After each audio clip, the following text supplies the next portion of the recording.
Hello दोस्तों, स्वागत है आप सभी का एक बार फिर से हमारे इस चैनल में जिसका नाम है ऑल हिट एग्ज़ाम। और दोस्तों, आज के इस वीडियो में हम लोग देखेंगे, आप सभी को मालूम है कि सीटेट का जो 2025 की तैयारी के लिए हम लोग क्लास चला रहे हैं, जिसमें एसएसटी सोशल साइंस सामाजिक अध्ययन के लिए एनसीईआरटी पर आधारित जितने भी क्लास होंगे, क्लास 6 से लेकर के क्लास 8 तक, उसमें सभी सब्जेक्टों के सभी सब्जेक्टों के सारे चैप्टर जितने भी लेसन हैं वो हम लोग कवर कर रहे हैं। तो उसी के श्रृंखला में हम लोग का आज का ये जो आपका एनसीईआरटी बेसिस पर आधारित एसएसटी का जो दूसरा क्लास है, इसमें हम लोग आज जो पढ़ रहे हैं वो है आपका क्लास 6 कक्षा 6 का भूगोल का, कक्षा 6 का एनसीईआरटी का भूगोल का लेसन 1 पहला चैप्टर। तो दोस्तों, आज का ये कक्षा 6 एनसीईआरटी पर आधारित जो किताब है आपका भूगोल का, उसका पहला पार्ट, पहला लेसन हम लोग इस वीडियो में पढ़ेंगे। तो चलिए बिना किसी देरी के स्टार्ट करते हैं दोस्तों अपना आज का सेशन, जो कि होगा आपका एनसीईआरटी क्लास 6 भूगोल जियोग्राफी के पहले लेसन को। दोस्तों, पहला लेसन को स्टार्ट करने से पहले चलिए पहले कुछ बेसिक चीज़ों को देख लेते हैं। जैसा कि ये पूरा किताब है आपका एनसीईआरटी का, उम्मीद करता हूँ आपको पूरा क्लियर एकदम अच्छे से दिखाई दे रहा होगा। दोस्तों चलिए स्टार्ट करते हैं। ये पहले आप एक मैप देख लीजिए, ये पूरा मैप है आपका, और इस मैप में आप देख पा रहे हैं ये पूरा एक अपना ब्रह्मांड है। और इस ब्रह्मांड में आपका यहाँ पर ये देखिए बीच में जो है, यहाँ पे आपका स्टार्टिंग में क्या है, ये सूर्य है।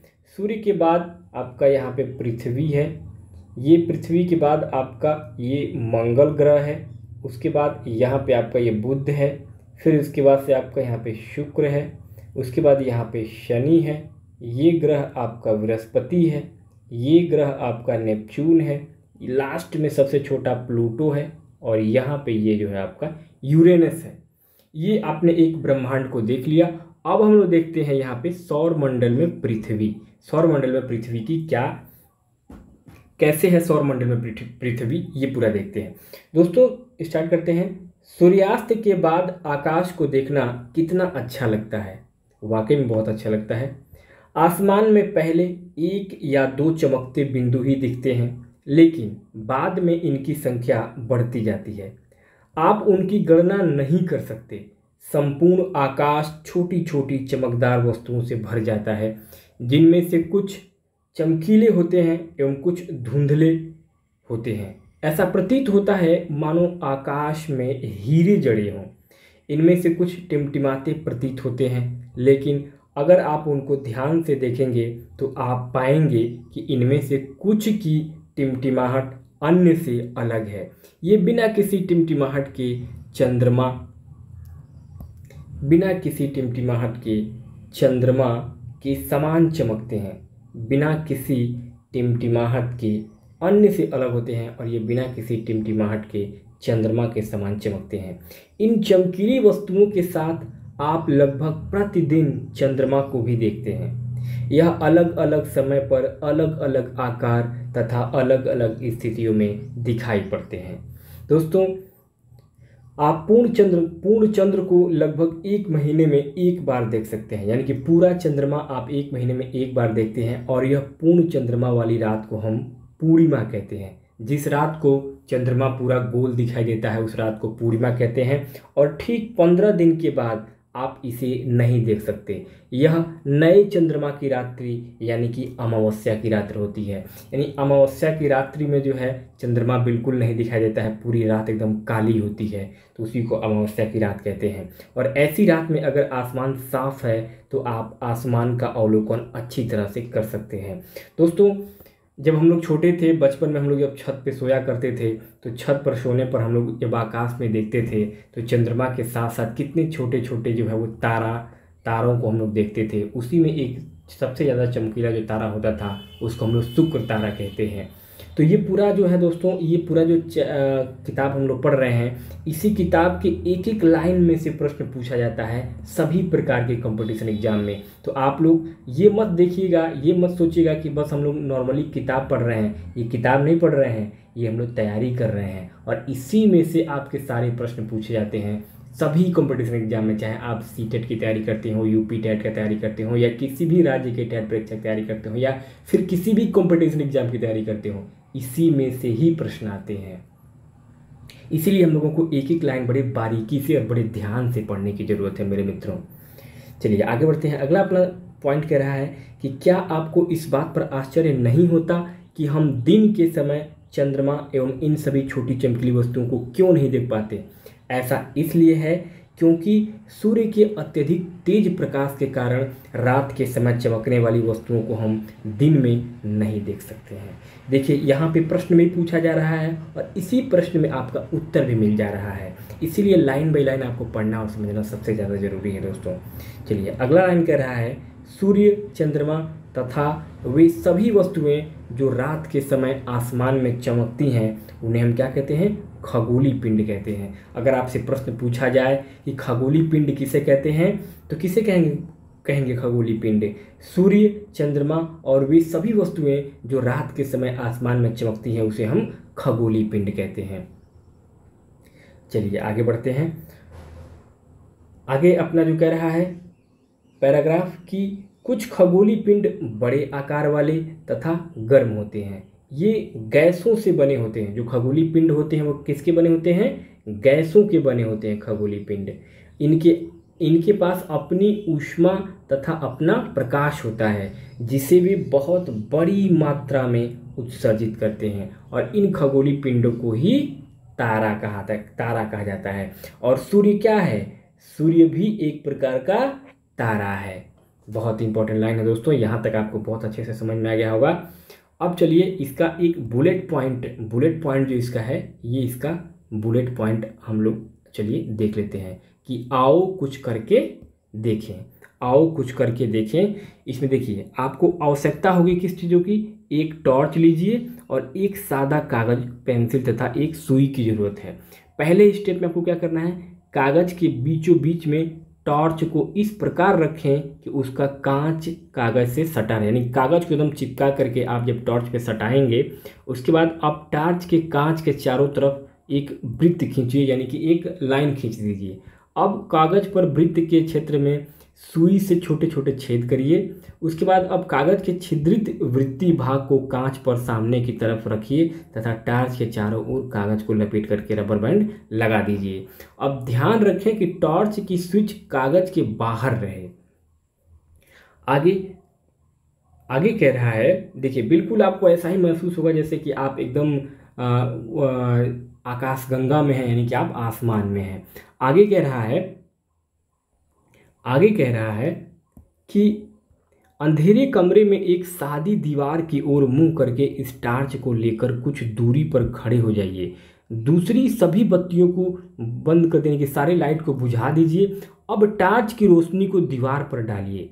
आप दीवार पर प्रकाश के अनेक छोटे छोटे बिंदुओं को देखेंगे, बिल्कुल वैसे ही जैसे रात के समय आसमान में तारे चमकते हैं। बिल्कुल सही एग्जाम्पल दिया गया दोस्तों, बहुत बेहतरीन उदाहरण के द्वारा आपको समझाया जा रहा है।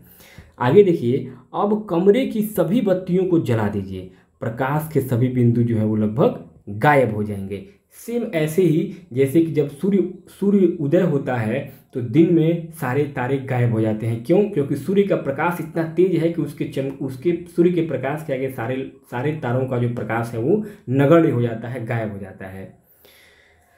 आगे कह रहा है 8वां पॉइंट कि आप इसकी तुलना उस अवस्था से कर सकते हैं जब रात्रि के समय आसमान में चमकने वाले तारे सूर्योदय के बाद अदृश्य हो जाते हैं। बिल्कुल वैसा ही मैंने आपको बताया है दोस्तों।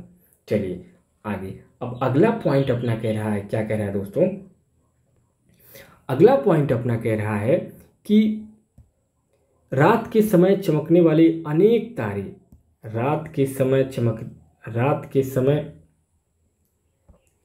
चमकते हुए अनगिनत तारे सूर्य के समान ही हैं, लेकिन हमसे बहुत अधिक दूर होने के कारण हम लोग उनकी ऊष्मा या प्रकाश को महसूस नहीं करते हैं तथा वे अत्यंत छोटे दिखाई पड़ते हैं।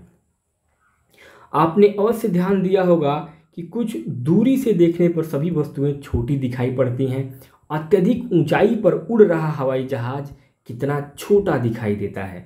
सही बात है। रात्रि में आसमान की ओर देखते समय आप तारों के विभिन्न समूहों द्वारा बनाई गई विविध आकृतियों को देख सकते हैं, जिन्हें हम नक्षत्र मंडल कहते हैं। दोस्तों, इसी में एक आता है आपका अर्सा मेजर या बिग बियर। दोस्तों, प्रश्न अगर आपसे पूछा जाए कि नक्षत्र मंडल किसे कहते हैं, तो हम क्या कहेंगे?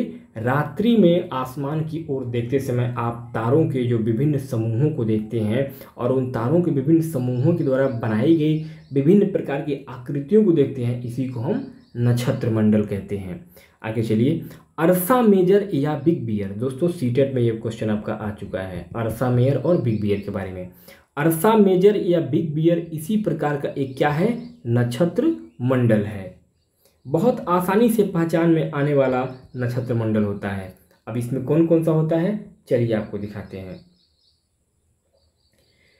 इसमें दोस्तों आगे कह रहा है कि एक बार आपको पहले इस चित्र को भी, चलिए इस चित्र को पहले समझ लिया जाए, उसके बाद चलिए पहले पढ़ लेते हैं, उसके बाद चित्र को समझेंगे।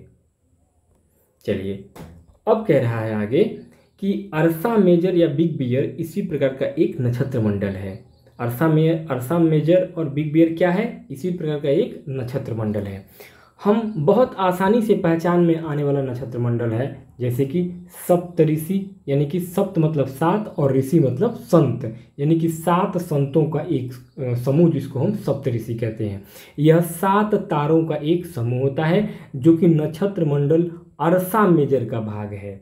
क्या है? अर्सा मेजर का भाग होता है सप्तऋषि, जो कि 7 ऋषियों का एक समूह होता है, 7 तारों का समूह होता है, जिसको हम अर्सा मेजर कहते हैं। मतलब नक्षत्र मंडल, अर्सा मेजर नक्षत्र मंडल का एक भाग होता है, जो कि आप यहाँ पे देख पा रहे हैं। देखिए, ये चित्र दिखाई दे रहा है, सप्तऋषि एवं ध्रुव तारा। अभी हम लोग पहले इस पूरे पैराग्राफ को पढ़ लेंगे, उसके बाद से इस चित्र को भी समझेंगे। जैसा कि आप चित्र 1.1 में देख पा रहे हैं। अपने परिवार या पड़ोस में किसी बड़े व्यक्ति से कहिए कि वह आपको आसमान में और अधिक तारों, ग्रहों तथा नक्षत्र मंडलों को दिखाए। चलिए आगे पैराग्राफ कर रहा है कि प्राचीन समय में लोग रात्रि में दिशा का निर्धारण तारों की सहायता से करते थे। प्राचीन समय में लोग रात्रि में, यानी कि रात के समय में दिशा कौन सा है, क्या है, तो वो कैसे करते थे? तारों की सहायता से करते थे। उत्तरी तारा उत्तर दिशा को बताता है, जिसे हम क्या कहते हैं? ध्रुव तारा कहते हैं। उत्तरी तारा को ही हम ध्रुव तारा कहते हैं, जो कि उत्तर दिशा को बताता है। यह आसमान में हमेशा एक ही स्थान पर रहता है और हम सप्तऋषि की सहायता से ध्रुव तारे की स्थिति को जान सकते हैं, जैसा कि आप चित्र 1.1 में देख पा रहे हैं। तो पहले हम लोग पढ़ लिया जाए, उसके बाद से चित्र को हम लोग देख के और अच्छे से समझ लेंगे। आगे कह रहा है कि हाँ, आप देखेंगे चित्र 1.1 में आप देखेंगे कि यदि सप्तऋषि मंडल के संकेतक तारों को आपस में मिलाते हुए एक काल्पनिक रेखा खींची जाए एवं उसे आगे की ओर बढ़ाया जाए, तो यह ध्रुव तारे की ओर इंगित करेगी। चलिए, इसको थोड़ा सा छोटा करके एक ही साथ अगर समझेंगे तो और अच्छा रहेगा। चलिए, मैं पहले एक बार आपको दिखा देता हूँ। अब यहाँ तक आपने पढ़ लिया, यहाँ तक आपने पढ़ लिया है, इंगित करेगी। अब चलिए पहले चित्र के साथ हम लोग समझ लेते। चलिए पहले एक काम करते हैं, पहले पूरा पैराग्राफ यहाँ तक पढ़ लेते हैं। चलिए, अगला पैराग्राफ कह रहा है कि कुछ खगोलीय पिंडों में अपना प्रकाश एवं ऊष्मा नहीं होती है, यानी कि कुछ ऐसे खगोलीय पिंड होते हैं जिसमें अपना प्रकाश और ऊष्मा नहीं होता है। वे तारों के प्रकाश से प्रकाशित होते हैं। ऐसे पिंड को हम क्या कहते हैं? ग्रह कहते हैं। और ग्रह जिसे अंग्रेजी में प्लैनेट कहा जाता है, ग्रह जिसको अंग्रेजी में प्लैनेट कहते हैं, ये प्लैनेट कहाँ से आया हुआ है? ग्रीक भाषा के प्लेनेटाई शब्द से बना हुआ है प्लैनेट, जिसका अर्थ होता है परिभ्रमक, अर्थात चारों ओर घूमने वाले। पृथ्वी जिस पर हम रहते हैं क्या है? एक ग्रह है, और यह अपना संपूर्ण प्रकाश एवं ऊष्मा किससे लेता है? सूर्य से प्राप्त करती है, जो पृथ्वी के सबसे नज़दीक का तारा है, यानी कि पृथ्वी के सबसे नज़दीक का तारा है। पृथ्वी को बहुत अधिक दूरी से, जैसे कि चंद्रमा से देखने पर यह चंद्रमा की तरह चमकती हुई प्रतीत होगी। यानी कि पृथ्वी को अगर आप बहुत दूरी से देखेंगे, जैसे कि अगर आप चंद्रमा पर जाकर के पृथ्वी को देखेंगे तो पृथ्वी भी आपको चंद्रमा की तरह चमकती हुई दिखाई देगी। अब चलिए हम लोग इस चित्र को अच्छे से समझ लेते हैं। हाँ, ये रहा आपका चित्र जो हम लोगों ने पूरा पढ़ा है। इस चित्र में आप यहाँ पे दोस्तों देख पा रहे हैं कि इस चित्र में ये क्या है, एक ये जो लड़की है यहाँ पे देखिए, ये आपका पूरा जो है पश्चिम दिशा बना हुआ है, ये आपका पूरब दिशा है, और ये जो लड़की यहाँ से ऐसे देख रही है इन तारों को, यहाँ पे आपका एक क्या है, तारा जो है जिसको हम ध्रुव तारा कहते हैं। और यहाँ पे देखिए 1 2 3 ऐसे जो है वो सब क्या बने हैं, ये सब तारे बने हैं। और इसी में आपके देखिए 7 ऋषियों का जो समूह सप्तऋषि कहा गया है।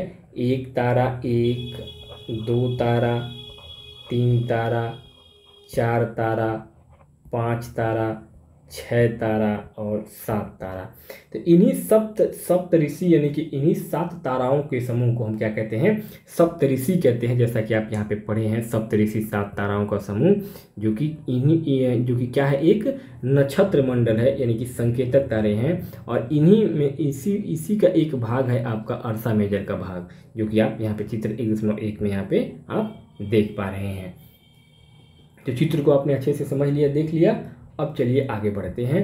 ये कुछ रोचक तथ्यों को आपको जानना जरूरी है। रोचक तथ्य यहाँ पे एनसीईआरटी में बहुत ज़्यादा इंपॉर्टेंट दिखाते हैं।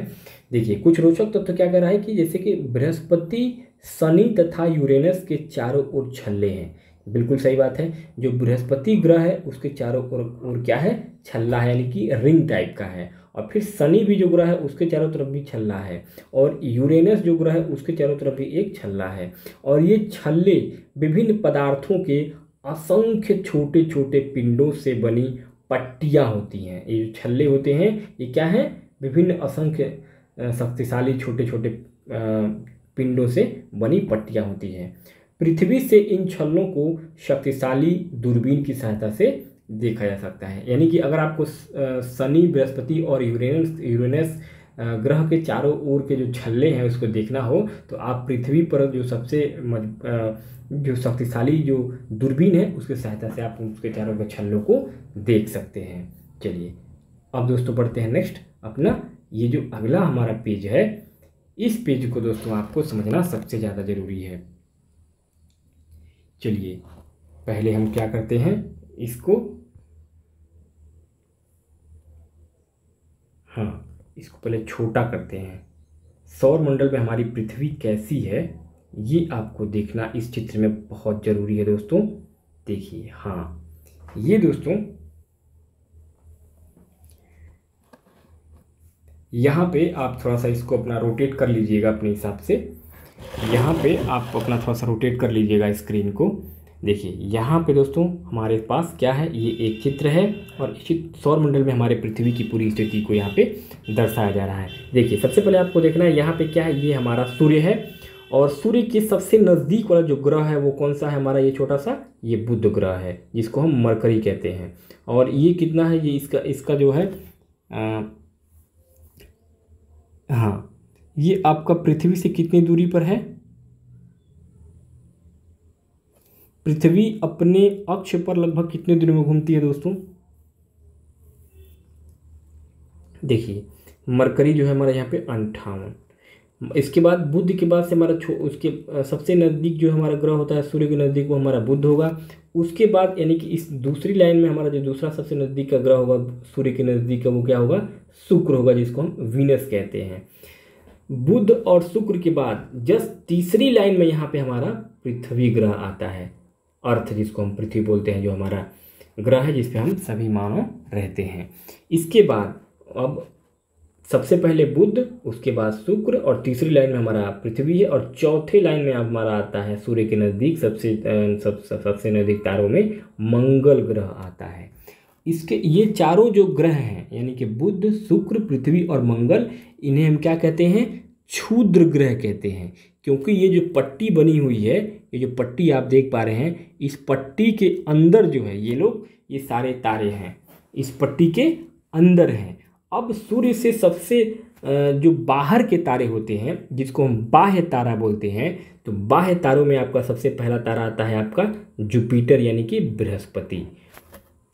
उसके बाद जो अगला सूर्य से दूरी पर जो ग्रह आता है वो आता है आपका शनि। यही शनि जो है, जो मैं बता रहा था आपको कि शनि के चारों ओर क्या होता है, जो छल्ला होता है, रिंग होता है, इसको हम पृथ्वी से दूरबीन की सहायता से देख सकते हैं। चलिए, अब सूर्य के बाद अगला जो सबसे दूरी पर रहने वाला ग्रह है वो है आपका यूरेनस। यूरेनस जो है आपका यहाँ पे है। उसके बाद सूर्य से सबसे दूरी पर रहने वाला जो ग्रह है वो है आपका नेपच्यून। नेपच्यून आपका यहाँ पर है। तो ये दोस्तों आप लोग इस चित्र में देख पा रहे हैं कि हमारी पृथ्वी कहाँ है। अब इसमें कुछ ऐसे महत्वपूर्ण पॉइंट हैं जो कि परीक्षा में लगातार पूछे जाते हैं, तो चलिए उसको हम लोग जूम करके देख लेते हैं। यहाँ तक आपको कोई डाउट, मुझे उम्मीद है कि आपको कोई डाउट नहीं होगा, सारे चित्र को आप आसानी से देख पा रहे होंगे। अब दोस्तों चलिए इसको हम लोग जूम करके इसके एक एक पार्ट को देख लेते हैं। इस चित्र में देखिए यहाँ पे जो दे रहा है कि बुध जो हमारा ग्रह है, सूर्य के चारों ओर का एक परिक्रमण करने में 88 दिन का समय लगाता है और अपने अक्ष पर घूर्णन करने में 59 दिन का समय लगाता है। यानी बुध जो है वो आपका सूर्य के चारों ओर का एक परिक्रमा करने में कितना दिन का समय लगाएगा, 88 दिन का समय लगाता है, और एक अक्ष पर घूर्णन करने में 59 दिन का समय लगाता है। शुक्र जो हमारा ग्रह है, ये सूर्य के चारों ओर एक परिक्रमण जो है वो कितने दिन में करता है, 255 दिन में करता है, और अपने अक्ष पर घूर्णन 243 दिन में करता है। पृथ्वी सूर्य के चारों ओर एक परिक्रमण काल जो कि है 365 दिन, यानी 365 दिन में, यानी एक साल में परिक्रमण करती है सूर्य के चारों ओर एक परिक्रमा, और अपने अक्ष पर जो घूर्णन है वो एक दिन में करती है, यानी 24 घंटे में जो है वो अपने अक्ष पर पूरा एक राउंड सूर्य का लगा लेती है। मंगल ग्रह जो है हमारा, ये चारों ओर परिक्रमा अगर करेगा तो 687 दिन में सूर्य का एक चक्कर लगाएगा वो, मतलब सूर्य का परिक्रमा करेगा। और अपने अक्ष पर अगर घूर्णन करने की बात करेंगे तो अपने अक्ष पर जो है ये आपका एक दिन में ये भी जो है पूरा घूम लेगा। मंगल ग्रह भी। चंद्रमा की संख्या क्या है मंगल पे, 2 है। आंतरिक ग्रह किसे कहते हैं, जैसा कि मैंने आपको इस चित्र में दिखाया है, आंतरिक ग्रह ये आप चित्र में देख पा रहे हैं दोस्तों। आंतरिक ग्रह यानी इस लाइन पट्टी के अंदर के जो चारों ग्रह हैं, यानी कि आपका ये बुध, शुक्र, पृथ्वी और मंगल, ये चारों क्षुद्र ग्रह पट्टी के अंदर हैं, तो इन्हें हम क्या कहेंगे, ये आपके आंतरिक तारे हैं। और क्षुद्र ग्रह पट्टी के जो बाहर है, जैसे कि आपका ये बृहस्पति है, ये आपका यूरेनस है, ये आपका शनि है, और कहाँ गया, हाँ ये आपका नेपच्यून है। तो ये सभी क्षुद्र ग्रह पट्टी के बाहर हैं। तो ये 4 ग्रह 1, 2, 3 और 4, ये 4 ग्रह जो हैं ये आपके बाह्य ग्रह कहलाते हैं। और ये जो 4 ग्रह हैं सूर्य के जो नज़दीक हैं, क्षुद्र ग्रह पट्टी के अंदर के हैं, तो ये सब क्या हैं, आंतरिक ग्रह कहलाते हैं। अब चलिए इसके बारे में भी जान लेते हैं। देखिए बृहस्पति जो है ये सूर्य के चारों ओर एक परिक्रमण काल का जो है वो 11 साल 11 महीने लगभग 12 साल में जो है बृहस्पति सूर्य का एक चक्कर लगाएगा, परिक्रमण करेगा, और अपने अक्ष पर घूर्णन जो है वो आपका 9 घंटे 56 मिनट में कर सकता है। लगभग चंद्रमा की संख्या लगभग 53 होगा, यानी कि बृहस्पति पर अगर बात करेंगे तो बृहस्पति पर लगभग 53 चंद्रमा होगा।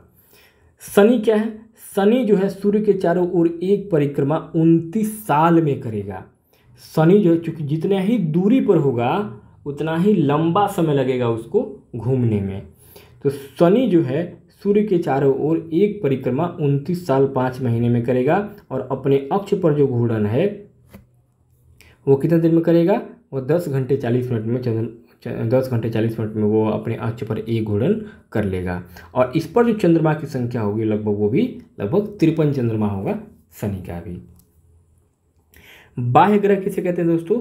सूर्य से बहुत दूर है तथा बहुत बड़े आकार के होते हैं। ये गैस और तरल पदार्थ से बने होते हैं, जिसे हम बाह्य ग्रह कहते हैं, जैसे कि शनि, यूरेनस, बृहस्पति और नेपच्यून। ये बाह्य ग्रह होते हैं, बाह्य ग्रह कहे जाते हैं। अब चलिए यूरेनस के बारे में पढ़ लीजिए। यूरेनस क्या कह रहा है कि यूरेनस सूर्य के चारों ओर एक परिक्रमण 84 साल अपने अक्ष पर घूर्णन 17 घंटे 14 मिनट में करेगा और सूर्य का एक परिक्रमण जो है 84 साल में करेगा। चंद्रमा की संख्या लगभग 27 है, किसकी? यूरेनस की। नेपच्यून जो 8वां ग्रह है, ये आपका सूर्य के चारों ओर एक परिक्रमण 164 साल में करेगा और अपने अक्ष पर घूर्णन 16 घंटे 7 मिनट में कर लेगा और चंद्रमा की संख्या क्या होगी यहाँ पे? 13 होगी। तो दोस्तों इस प्रकार से आपने सौर मंडल में हमारे पृथ्वी को देखा कि सौर मंडल में हमारा जो पृथ्वी है उसकी क्या स्थिति है और कैसे कैसे जो ग्रह हैं, 4 आंतरिक ग्रह हैं और 4 बाह्य ग्रह हैं, और आंतरिक और बाह्य ग्रह में अंतर क्या है, कितना परिक्रमण काल कौन सा ग्रह कर रहा है सूर्य का एक चक्कर लगाने में, और अपने अक्ष पर घूर्णन क्या कर रहा है कितने दिनों में, ये सब आपने इस फोटो के माध्यम से, इस इमेज में देखा है। चलिए अब बढ़ते हैं आगे अपने अगले पॉइंट की ओर, और हमारा अगला पॉइंट ये रहा। आइए चलिए अब आगे देखते हैं। अगला पॉइंट हमारा कह रहा है कि आसमान में दिखने वाला चंद्रमा एक उपग्रह है। आसमान में दिखने वाला चंद्रमा क्या है? एक उपग्रह है। यह हमारी पृथ्वी का सहचर है तथा इसके चारों ओर चक्कर लगाता है। चंद्रमा क्या है? एक उपग्रह है जो हमारी पृथ्वी का सहचर है और इसके चारों ओर चक्कर लगाता है। हमारी पृथ्वी के समान 7 अन्य ग्रह हैं जो सूर्य से प्रकाश या ऊष्मा प्राप्त करते हैं। उनमें से कुछ के पास अपने चंद्रमा भी हैं, जैसा कि मैंने बताया आपको उस चित्र में। जैसे कि आपका बाकी के जो ग्रह हैं पृथ्वी के जैसे ही 7 ग्रह और कौन कौन से हैं, जैसे कि अभी आपने पढ़ा, बुध है, शुक्र है, मंगल है, बृहस्पति है, शनि है, नेपच्यून है, यूरेनस है। ये सब क्या हैं? ये सूर्य मतलब पृथ्वी के जैसे ही क्या है? एक ग्रह हैं और इनके अपने चंद्रमा हैं। सौर मंडल क्या है दोस्तों? यहाँ से शुरू हो रहा है। देखिए सौर मंडल में सूर्य, 8 ग्रह, उपग्रह तथा कुछ अन्य खगोलीय पिंड जैसे कि क्षुद्र ग्रह एवं उल्का पिंड, ये सब मिलकर के सौर मंडल का निर्माण करते हैं। उसे हम सौर परिवार का नाम देते हैं, जिसका मुखिया सूर्य होता है। सूर्य क्या है? सूर्य सौर मंडल के केंद्र में स्थित है। यह बहुत बड़ा है एवं अत्यधिक गर्म गैसों से बना है। इसका खिंचाव बल इससे सौर मंडल को बांधे रखता है। सूर्य सौर मंडल के लिए प्रकाश एवं ऊष्मा का एकमात्र स्रोत है। दोस्तों सूर्य इतना इंपॉर्टेंट है किसी भी ग्रह के लिए, क्योंकि सूर्य जो है वो सबसे ज़्यादा ऊष्मा और प्रकाश देता है पूरे ग्रहों को। लेकिन हम इसकी अत्यधिक तेज ऊष्मा को महसूस नहीं करते हैं, क्योंकि सबसे नज़दीक का तारा होने के बावजूद यह हमसे बहुत ज़्यादा दूर है। सूर्य पृथ्वी से लगभग 15 करोड़ किलोमीटर दूर है। कितना दूर है? सूर्य पृथ्वी से लगभग 15 करोड़ किलोमीटर दूर है। चलिए अब यहाँ पे एक बार हम लोग देख लेते हैं ये जो कहानियाँ रोचक बताई जा रही हैं। देखिए पौराणिक रोमन कहानियों में सोल सूर्य देवता को कहा जाता था। पौराणिक अगर रोमन कहानियों की बात करेंगे तो रोमन कहानियों में सूर्य देवता को सोल नाम से लिखा गया है। सौर शब्द का अर्थ होता है सूर्य से संबंधित, इसलिए सूर्य के परिवार को सौर मंडल यानी कि सोलर सिस्टम कहा जाता है। सौर शब्द का उपयोग करते हुए और अधिक शब्दों को लिखना, तो ये हम जो है वो सीखेंगे अगले वाले पार्ट में। चलिए अब दोस्तों आगे देखते हैं। आगे हमारा कह रहा है शब्द की उत्पत्ति। चलिए इसको हम लोग पहले बाद में देखेंगे, पहले सूर्य को पढ़ लेते हैं। सूर्य को हम लोगों ने पढ़ा है कि सूर्य पढ़ लिया है, 15 सूर्य पृथ्वी से लगभग 15 करोड़ किलोमीटर दूर है। अब पढ़ते हैं ग्रह को। ग्रह देखिए हमारे सौर मंडल में टोटल कितने ग्रह हैं? टोटल 8 ग्रह हैं। सूर्य से दूरी के अनुसार वे कैसे हैं? सूर्य से दूरी के अनुसार सबसे पहले आपका बुध आएगा, दूसरे नंबर पे शुक्र आएगा, तीसरे नंबर पे पृथ्वी आएगा, चौथे नंबर पे मंगल आएगा, 5वें पर आपका बृहस्पति आएगा, 6वें नंबर पे शनि आएगा, 7वां पर यूरेनस और 8वें नंबर पर आपका नेपच्यून ग्रह आएगा। तो ये सभी जो है सूर्य से दूरी के अनुसार ग्रहों की संख्या है। और हमारे सौर मंडल में टोटल कितने ग्रह हैं? 8 ग्रह हैं। प्लूटो एक जो ग्रह था उसको हटा दिया गया है। टोटल पहले 9 ग्रह होते थे, लेकिन अब प्लूटो हटा दिया गया है, तो केवल 8 ग्रह हैं।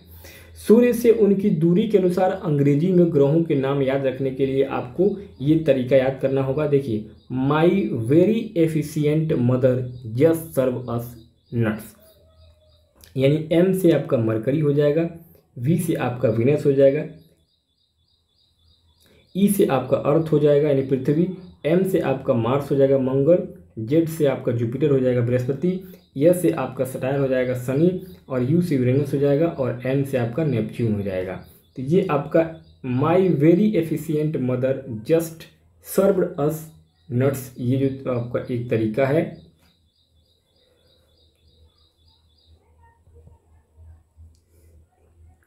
अंग्रेजी में याद करने का, सूर्य से उनकी दूरी के अनुसार। चलिए अब आगे देख लेते हैं। आगे अपना पॉइंट कह रहा है कि सौर मंडल के सभी 8 ग्रह एक निश्चित पथ पर सूर्य का चक्कर लगाते हैं। ये रास्ते दीर्घवृत्ताकार में फैले हुए हैं, ये कक्षा कहलाते हैं। सौर मंडल के सभी 8 ग्रह एक निश्चित पथ पर सूर्य का चक्कर लगाते हैं, और ये रास्ते कैसे होते हैं? दीर्घवृत्ताकार में फैले हुए हैं, जिसे हम क्या कहते हैं? कक्षा कहते हैं। बुध सूर्य के सबसे नज़दीक है। अपनी कक्षा में सूर्य के चारों ओर एक चक्कर लगाने में इसे केवल 88 दिन का समय लगता है। शुक्र को पृथ्वी का जुड़वा ग्रह कहा जाता है। क्या कहा जाता है? शुक्र को पृथ्वी का जुड़वा ग्रह माना जाता है, क्योंकि इसका आकार एवं आकृति लगभग पृथ्वी के समान ही है। जैसा पृथ्वी है सेम टू सेम लगभग वैसा ही माना जाता है शुक्र ग्रह को भी। अभी तक प्लूटो भी एक ग्रह माना जाता था, परंतु अंतर्राष्ट्रीय खगोलीय संगठन ने अपनी बैठक अगस्त 2006 में यह निर्णय लिया कि कुछ समय पहले खोजे गए अन्य खगोलीय पिंड 2003 यूबी, सिरस तथा प्लूटो बौने ग्रह कहे जा सकते हैं। तो इसको जो है 2006 में अगस्त में जो बैठक हुआ खगोलीय संगठन का, अंतर्राष्ट्रीय खगोलीय संगठन ने प्लूटो को जो है वो एक बौना ग्रह करार देते हुए उसको ग्रहों की संख्या से बाहर निकाल दिया। अब दोस्तों चलिए हम लोग पढ़ लेते हैं जो ये बुलेट पॉइंट है, ये बड़ा इंपॉर्टेंट होता है। जैसे कि हमारा ये है आपका शब्द की उत्पत्ति। देखिए, ऐसे बहुत से शब्द जिनका उपयोग हम एक भाषा में करते हैं अक्सर वे दूसरी भाषाओं से लिए गए शब्द हो सकते हैं। उदाहरण के लिए ज्योग्राफी एक अंग्रेजी शब्द है और यह ग्रीक भाषा से लिया गया है। ग्रीक भाषा से लिया गया क्या है? एक शब्द है जिसका मतलब क्या होता है? जिसका अर्थ होता है पृथ्वी का विवरण। यह 2 ग्रीक शब्दों से मिलकर बना है, जिनमें जीई शब्द का अर्थ है पृथ्वी एवं ग्राफिया का मतलब है लिखना। आइए पृथ्वी के संबंध में और अधिक जानें। चलिए देख लेते हैं। ये है आपका, यहाँ पे आपका जो है लॉ। देखिए ये जियो का मतलब क्या है? जियो मतलब जियो, यहाँ पे लॉजी, यहाँ पे मेट्री और यहाँ पे आइड, यानी कि जियोलॉजिया मतलब होता है पृथ्वी का अध्ययन, मेट्री का मतलब होता है पृथ्वी का मापन, और आइड मतलब होता है पृथ्वी के आकार के अनुरूप। तो ये पूरा मिलाकर के आपका जो है वो ज्योग्राफी बना हुआ है। चलिए आगे बढ़ते हैं। अगला पॉइंट कह रहा है, क्या आप जानते हैं रात में आसमान को देखकर मनुष्य हमेशा से मोहित हुआ है। खगोलीय पिंडों एवं उनकी गति के संबंध में अध्ययन करने वालों को खगोल शास्त्री कहते हैं। आर्यभट्ट प्राचीन भारत के प्रसिद्ध खगोल शास्त्री थे। आर्यभट्ट प्राचीन भारत के खगोल शास्त्री थे। उन्होंने कहा था कि सभी ग्रह तथा चंद्रमा परावर्तित सूर्य प्रकाश के कारण चमकते हैं। आज विश्व के सभी भागों में खगोलविद ब्रह्मांड के रहस्यों को खोजने में लगे हुए हैं। चलिए अगला दोस्तों अपना पॉइंट है, ये है आपका पृथ्वी। देखिए पृथ्वी क्या है? पृथ्वी सूर्य से दूरी के हिसाब से पृथ्वी तीसरा ग्रह है। आकार में यह 5वां सबसे बड़ा ग्रह है। सूर्य से दूरी के हिसाब से तीसरा सबसे बड़ा ग्रह और आकार में 5वां सबसे बड़ा ग्रह है पृथ्वी। और यह ध्रुवों के पास थोड़ी चपटी है। कैसी है? ध्रुवों के पास थोड़ी चपटी है पृथ्वी। यही कारण है कि इसके आकार को भू-आभ, इसके आकार को, पृथ्वी के आकार को भू-आभ कहा जाता है। भू-आभ का मतलब होता है पृथ्वी के समान आकार। जीवन के लिए अनुकूल परिस्थितियां संभवतः केवल पृथ्वी पर ही पाई जाती हैं। पृथ्वी न तो अधिक गर्म है और न ही अधिक ठंडी। यहाँ पानी एवं वायु उपस्थित है जो हमारे जीवन के लिए आवश्यक है। वायु में जीवन के लिए आवश्यक गैसें जैसे ऑक्सीजन मौजूद है। इन्हीं कारणों से पृथ्वी सौरमंडल का सबसे अद्भुत ग्रह माना जाता है, क्योंकि पृथ्वी पर ही जीवन संभव है। अभी तक का जो पता लगाया गया है वैज्ञानिकों के द्वारा, अभी तो रिसर्च जो है वो चल रहे हैं, चंद्रमा पर जीवन संभव है या मंगल ग्रह पर जीवन संभव है कि नहीं, ये पता लगाया जा रहा है अभी। चलिए अगला पॉइंट कर रहा है कि अंतरिक्ष से देखने पर पृथ्वी नीले रंग की दिखाई पड़ती है, क्योंकि इसकी 2/3 सतह जो है वो समुद्र से यानी कि पानी से ढकी हुई है। इसलिए इसे हम नीला ग्रह भी कहते हैं पृथ्वी को। यानी कि अगर आप अंतरिक्ष में जाकर के पृथ्वी को देखेंगे तो पृथ्वी बिल्कुल नीला दिखाई देगा। क्यों? क्योंकि इसका 2/3 भाग जो है वो केवल पानी ही पानी है। चलिए अगला पॉइंट अपना जो क्या आप जानते हैं कि प्रकाश की गति लगभग 3 लाख इकाई दहाई सैकड़ा हजार 10,000 लाख 3 लाख किलोमीटर प्रति सेकंड है। प्रकाश की गति लगभग 3 लाख किलोमीटर प्रति सेकंड है। इस गति के बावजूद सूर्य के प्रकाश को पृथ्वी तक पहुंचने में लगभग 8 मिनट का समय लगता है। क्यों? क्योंकि सूर्य से पृथ्वी कितना दूरी पर है? लगभग 15 करोड़ किलोमीटर दूर है। तो 3 लाख किलोमीटर प्रति सेकंड के हिसाब से आने में भी जो है वो 8 मिनट का समय लग जाता है सूर्य के प्रकाश को पृथ्वी पर आने में। चलिए आगे बढ़ते हैं। चलिए इस रोचक तथ्य को भी एक बार देख लिया जाए। रोचक तथ्य कह रहा है कि नील आर्मस्ट्रांग पहले व्यक्ति थे जिन्होंने 21 जुलाई 1969 को सबसे पहले चंद्रमा की सतह पर कदम रखा था। मालूम करो कि क्या कोई भारतीय चंद्रमा पर गया है? बिल्कुल दोस्तों, नील आर्मस्ट्रांग जो है वो पहले ऐसे व्यक्ति थे जिन्होंने 21 जुलाई 1969 को सबसे पहले चंद्रमा की सतह पर कदम रखा था। ये प्रश्न याद रखिएगा, कई बार पेपर में आ चुका है। चलिए अब हम देखते हैं चंद्रमा क्या है। ये आपका पूरा चंद्रमा है। देखिए हमारी पृथ्वी के पास केवल एक उपग्रह है चंद्रमा। इसका व्यास पृथ्वी के व्यास का केवल 1/4 है। यह इतना बड़ा इसलिए प्रतीत होता है क्योंकि यह हमारे ग्रह से अन्य खगोलीय पिंडों की अपेक्षा काफ़ी नज़दीक है। यह हमसे लगभग 3,84,400 किलोमीटर दूर है। अब आप पृथ्वी से सूर्य एवं चंद्रमा की दूरी की तुलना कर सकते हैं। देखिए पृथ्वी से सूर्य जो है वो 15 करोड़ किलोमीटर दूर है और पृथ्वी से चंद्रमा कितना नज़दीक है? मात्र 3,84,400 किलोमीटर दूर है पृथ्वी से चंद्रमा। और देखिए ये अंतरिक्ष से लिया गया चंद्रमा का एक चित्र है, यानी कि अंतरिक्ष में जा करके जब आप चंद्रमा को देखेंगे तो ये ऐसे दिखाई देगा चंद्रमा। चलिए अब आगे देखते हैं। ये दोस्तों आपके जो है, अच्छा इस बुलेट पॉइंट को भी देखना है। अब दोस्तों यहाँ पे आप देख पा रहे हैं, हाँ यहाँ तक हम लोगों ने पढ़ लिया था। ये जो चित्र है देखिए रॉकेट का प्रक्षेपण कैसे होता है। देखिए रॉकेट जब, देखिए भारत का नक्शा है, यहाँ से अब रॉकेट को छोड़ा जाएगा, ये रॉकेट आपका निकल रहा है। रॉकेट का पृथ्वी पर गिरना, रॉकेट जो है ऐसे ऐसे ऐसे ऐसे ऐसे ऐसे आएगा और ऐसे ऐसे आएगा। उपग्रह जब, ये जो रॉकेट है ये जब चला जाएगा अंतरिक्ष में, तो इन अंतरिक्ष में जाकर के ऐसे ये जो है वहाँ पे अस्थायी हो जाएगा। तो ये मानव निर्मित जो उपग्रह होते हैं वो ऐसे ही पृथ्वी से प्रक्षेपित किए जाते हैं, यानी कि छोड़े जाते हैं, जो कि अंतरिक्ष में जाकर के वहाँ पे सैटेलाइट के रूप में काम करते हैं।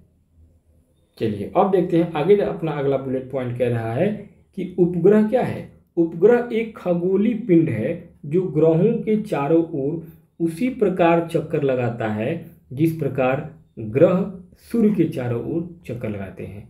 मानव निर्मित उपग्रह कैसे होते हैं? मानव निर्मित उपग्रह एक कृत्रिम पिंड है। यह वैज्ञानिकों के द्वारा बनाया गया है जिसका उपयोग ब्रह्मांड के बारे में जानकारी प्राप्त करने एवं पृथ्वी पर क्या करना है, एवं जिसका उपयोग ब्रह्मांड के बारे में जानकारी प्राप्त करने एवं पृथ्वी पर संचार माध्यम के लिए किया जाता है। इस रॉकेट के द्वारा अंतरिक्ष में भेजा जाता है। इसे जो ये सैटेलाइट है इसको रॉकेट के द्वारा भेजा जाता है और ये संचार माध्यम पर इसी सैटेलाइट की वजह से ही जो भी आप लोग अपना नेटवर्क देखते हैं या फिर जो भी अपना टीवी भी देखते हैं, ये सब कैसे होता है, ये सब इसी सैटेलाइट के माध्यम से होता है एवं पृथ्वी की कक्षा में स्थापित कर दिया जाता है। अंतरिक्ष में उपस्थित कुछ भारतीय उपग्रह जैसे कि इनसेट है, IRS है और एडूसैट इत्यादि, ये सब क्या है, भारतीय उपग्रह हैं जो कि अंतरिक्ष में स्थापित किए गए हैं प्रक्षेपित करके। चलिए अब दोस्तों बढ़ते हैं आगे अगले पैराग्राफ की ओर, अगले पॉइंट की ओर। अगला अपना पॉइंट है कि जीव एवं पौधों को जीवित रहने तथा विकास करने के लिए किन तत्वों की आवश्यकता होती है, इस पर आपको ध्यान देना है। देखिए, चंद्रमा पृथ्वी का एक चक्कर लगभग 27 दिन में पूरा करता है। चंद्रमा पृथ्वी का एक चक्कर लगभग 27 दिन में पूरा करता है। ये सारे प्रश्न दोस्तों ध्यान में रखिएगा, ऐसे ही प्रश्न पूछे जाते हैं। लगभग इतने ही समय में यह अपने अक्ष पर एक चक्कर भी पूरा कर लेता है। यानी कि चंद्रमा पृथ्वी का एक चक्कर लगभग 27 दिन में पूरा करता है और इतने ही दिन में वो जो है अपने अक्ष पर भी एक चक्कर पूरा घूम लेता है। इसी के परिणाम स्वरूप पृथ्वी से हमें चंद्रमा का केवल एक ही भाग दिखाई पड़ता है। इसी कारण से चंद्रमा की परिस्थितियां जीवन के लिए अनुकूल नहीं हैं। क्यों? इसकी सतह पर पर्वत, मैदान एवं गड्ढे हैं जो चंद्रमा की सतह पर छाया बनाते हैं। पूर्णिमा के दिन चंद्रमा पर इनकी छाया को देखा जा सकता है, क्योंकि पूर्णिमा के दिन चंद्रमा जो है बहुत साफ दिखाई देता है, क्योंकि उसमें बहुत ज़्यादा प्रकाश होता है। क्षुद्र ग्रह क्या होते हैं? देखिए ये क्या है, ये क्षुद्र ग्रह है। ये क्षुद्र ग्रह का आपका फोटो है, 1.5 में आपको दिखाया जा रहा है। देखिए क्षुद्र ग्रह क्या है, तारों, ग्रहों एवं उपग्रहों के अलावा असंख्य छोटे पिंड भी सूर्य के चारों ओर चक्कर लगाते हैं। इन पिंडों को क्षुद्र ग्रह कहते हैं। ये मंगल एवं बृहस्पति की कक्षाओं के बीच पाए जाते हैं। ज़्यादातर जो क्षुद्र ग्रह होते हैं वो मंगल और बृहस्पति के बीच पाए जाते हैं। वैज्ञानिकों के अनुसार क्षुद्र ग्रह के ही भाग होते हैं जो कि बहुत साल पहले विस्फोट के बाद ग्रहों से टूट करके अलग हो गए, ये मानना होता है। चलिए आगे देखते हैं। उल्का पिंड क्या है दोस्तों? उल्का पिंड देखिए, सूर्य के चारों ओर चक्कर लगाने वाले पत्थरों के छोटे छोटे टुकड़ों को उल्का पिंड कहते हैं। सूर्य के चारों ओर चक्कर लगाने वाले पत्थरों के छोटे छोटे टुकड़ों को हम क्या कहते हैं? उल्का पिंड कहते हैं। कभी कभी ये उल्का पिंड पृथ्वी के इतने नज़दीक आ जाते हैं कि इनकी प्रवृत्ति पृथ्वी पर गिरने की होती है। इस प्रक्रिया के दौरान वायु के साथ घर्षण होने के कारण ये गर्म होकर जल जाते हैं। फलस्वरूप चमकदार प्रकाश उत्पन्न होता है। कभी कभी कोई उल्का पूरी तरह जले बिना पृथ्वी पर गिरती है, जिससे धरातल पर गड्ढे बन जाते हैं। यानी कि जब आसमान से कोई उल्का पिंड गिरता है तो पूरा पृथ्वी में वो धंस जाता है, पूरा गड्ढा हो जाता है। क्या आपने तारों वाले खुले आकाश में एक ओर से दूसरी ओर तक फैली चौड़ी सफ़ेद पट्टी की तरह एक चमकदार रास्ते को देखा है? यह लाखों तारों का समूह होता है। यह पट्टी आकाश गंगा यानी कि मिल्की वे है। हमारा सौर मंडल इस आकाश गंगा का एक भाग है। आकाश गंगा क्या है? चलिए अभी दिखाएंगे आपको आकाश गंगा का फोटो। आकाश गंगा, हमारा सौर मंडल जो पूरा सौर मंडल है ये क्या है? आकाश गंगा का एक भाग है। प्राचीन भारत में इसकी कल्पना आकाश में प्रकाश की एक बहती नदी से की गई थी। चलिए ये आप देख पा रहे हैं दोस्तों, ये है हमारा पूरा आकाश गंगा और इसी आकाश गंगा में हमारा एक छोटा सा भाग है सौर मंडल, जिसमें कि सूर्य, पृथ्वी, चंद्रमा हमारे सारे ग्रह हैं। तो यह जो पट्टी आकाश गंगा मिल्की वे है, हमारा सौर मंडल इस आकाश गंगा का एक भाग है। प्राचीन भारत में इसकी कल्पना आकाश में प्रकाश की एक बहती नदी से की गई थी। इस प्रकार इसका नाम आकाश गंगा पड़ा था। आकाश गंगा करोड़ों तारों एवं बादलों तथा गैसों की एक प्रणाली है। इस प्रकार की लाखों जो है वो ताराएं वहाँ पे मौजूद हैं। ये आप पूरा देख पा रहे हैं, ये आकाश गंगा है। इसी में छोटा सा ही हमारा यहाँ पे सूर्य है, यहाँ पे पृथ्वी है, यहाँ पे मंगल है, ऐसे सारे ग्रह हैं यहाँ पे छोटे छोटे। चलिए अब आगे बढ़ते हैं।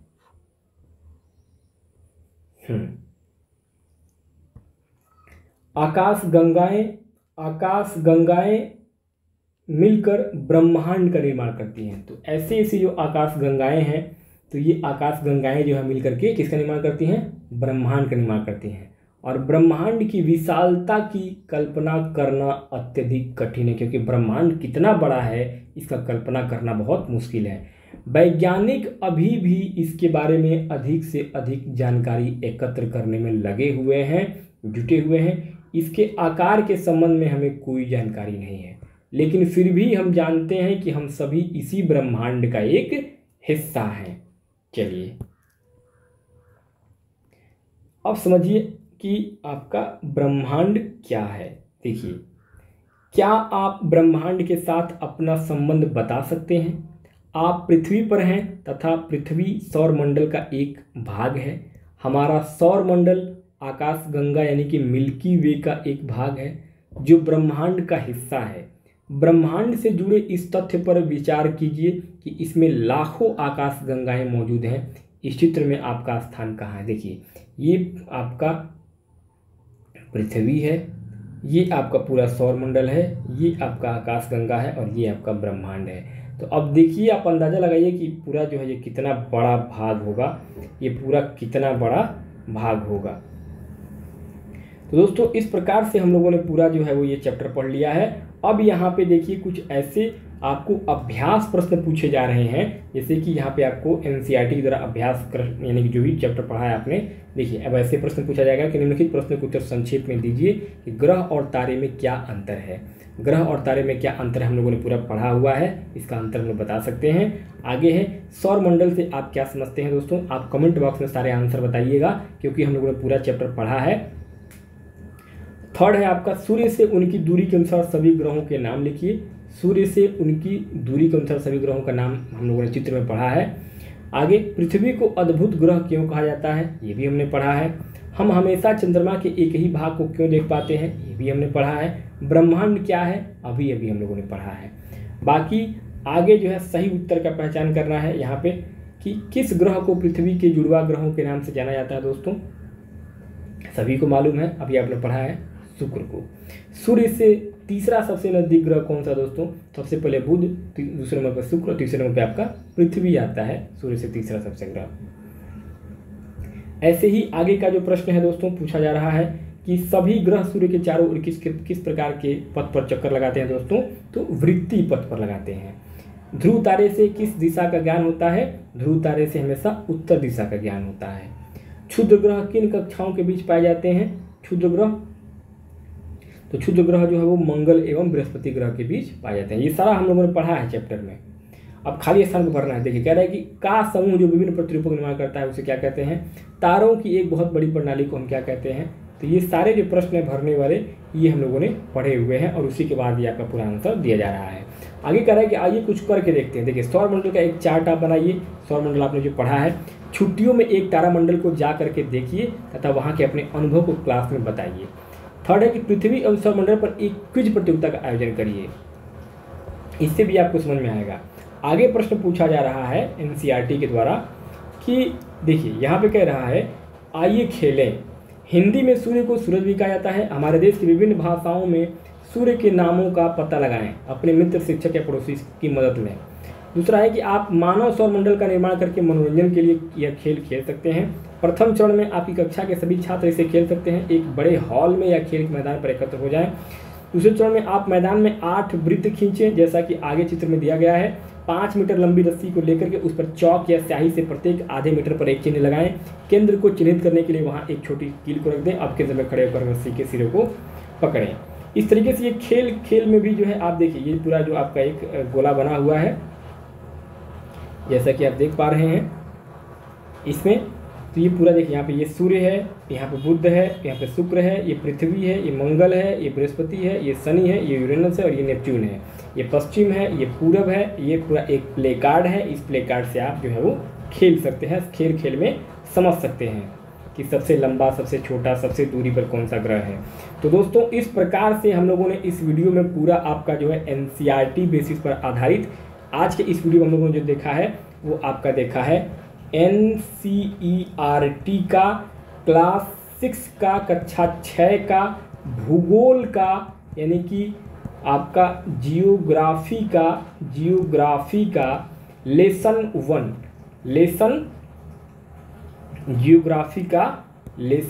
1 पाठ 1 हम लोगों ने देखा है, जो कि आपका क्या था।